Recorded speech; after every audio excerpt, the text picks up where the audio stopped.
देखो जो बिल्डिंग पे आप जो मधुमक्खी का छत्ता जो देख रहे हो, बहुत सारे जो छत्ते मधुमक्खी ने बनाए हुए हैं। तो वहाँ पे कि लोग क्या करेंगे, मधुमक्खी को धुआं लगाओ, मधुमक्खी को भगाओ, फिर छत्ते में से शहद ले लेते हैं।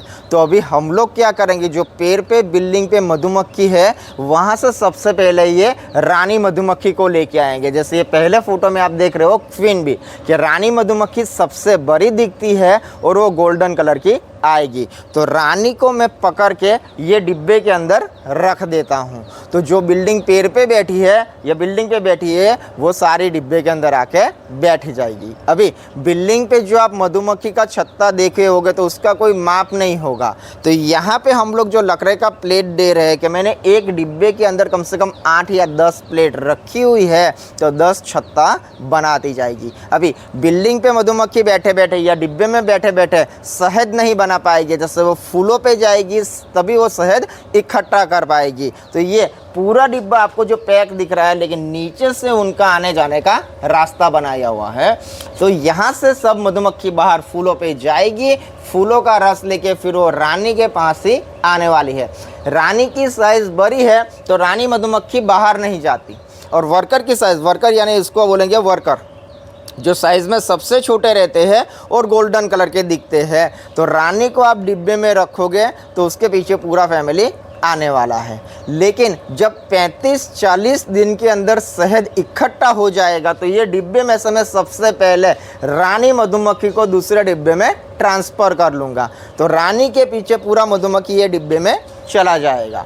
फिर ये जैसे ये फ़ोटो में देख रहे हो कि मैंने हनी एक्सट्रैक्ट मशीन बनाया है कि 1 2 3 4 मधुमक्खी के ये छत्ते जो रहते हैं उसको आप मशीन में रखो और उसको घुमा लो। तो सेंट्रीफ्यूगल फोर्स के हिसाब से छत्ते में से हम लोग शहद को निकाल लेते हैं। तो ये छत्ता उसका जो घर रहता है वो घर हम लोग तोड़ते नहीं है, वही छत्ता फिर से मधुमक्खी को शहद भरने के लिए दे देते हैं।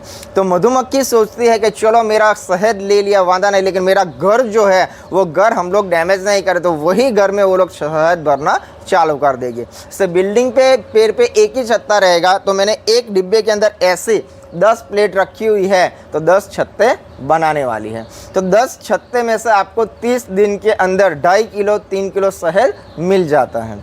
जैसे क्या बोलते हैं कि फार्मर लोग जो फार्मिंग करे, जैसे गेहूँ चावल सरसों जो फार्म के अंदर खेत में जो लगाते हैं, तो अभी जैसे हम लोग ये मधुमक्खी का खेती करते हैं, शहद की खेती जो बोलते हैं, तो इस टाइप हम लोग मधुमक्खी को जंगल में से लेके डिब्बे में पालते हैं और हर महीने अपने को शहद मिलता रहता है।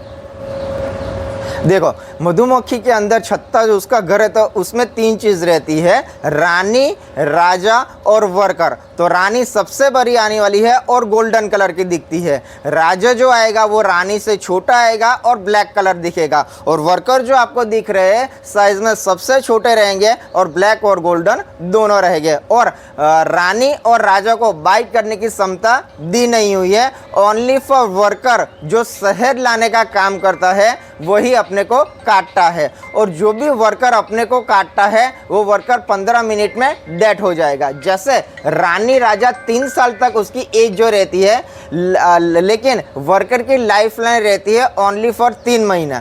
3 महीने के बीच में अगर जो मधुमक्खी आपको या मेरे को काटती है, मधुमक्खी खुद मर जाती है। उसके लिए मधुमक्खी काटना नहीं चाहती, लेकिन मधुमक्खी को आप डिस्टर्ब परेशान तो करोगे तो सेल्फ डिफेंस में अपने को काटती है। नहीं तो मधुमक्खी कोई भी एनिमल है उसको आप परेशान करोगे तभी वो अपने को अटैक करेगा, नहीं तो कोई अटैक नहीं करता है। लेकिन वो रानी का अलग फैमिली, ये रानी का अलग फैमिली, ये रानी का अलग फैमिली। तो अपना फैमिली का वर्कर जो रहते हैं तो अपनी रानी के पास ही आने वाले हैं। अच्छा। हाँ, मतलब चारों डब्बे सेम है। हाँ, तो सब, लेकिन सबकी रानी अलग है। अलग अलग। हाँ, तो रानी अपने जैसा स्मेल सन फिरामिन जो छोड़ती है, क्योंकि ये मधुमक्खी जो बाहर निकल रही है तो वो कम से कम 6-8 किलोमीटर तक जाने वाली है फूलों का रस नेक्टर लाने के लिए, लेकिन उसको फ्रीक्वेंसी मिलनी चाहिए। तो रानी अपना फिरामिन जो छोड़ती है तो वर्कर लोग फूलों का रस लेके फिर वो अपनी रानी का अपने डिब्बे के अंदर ही शहद इकट्ठा करने के लिए आते रहेंगे। देखो ये वाला जो हनी है ये सनफ्लावर का हनी है कि सनफ्लावर का हनी आप डेली रूटीन में, जैसे नॉर्मली रोटी के साथ, ब्रेड के साथ, बकरी के साथ, दूध के साथ, आयुर्वेदिक दवा के साथ, या इम्यूनिटी इम्प्रूव करने के लिए, जैसे दूध के अंदर आप चीनी डालोगे तो उससे आपको डायबिटीज होने का खतरा रहेगा, तो आप 1 चम्मच आप हनी ले सकते हो। कंज्यूम खाने का हनी है।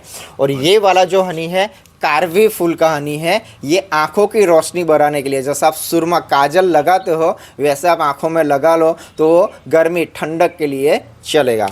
और ये तीसरा वाला जो हनी है उसको बोलेंगे गुलमोहर फूल का हनी, क्योंकि मधुमक्खी जब तक फूलों पे जाएगी नहीं तब तक वो शहद बनाती नहीं है। ये वाला गुलमोहर फूल का हनी है, तो गुलमोहर फूल का हनी फेस पे लगाने के लिए, एंटी एजिंग ग्लो और फेशियल के लिए गुलमोहर फूल का हनी चलेगा।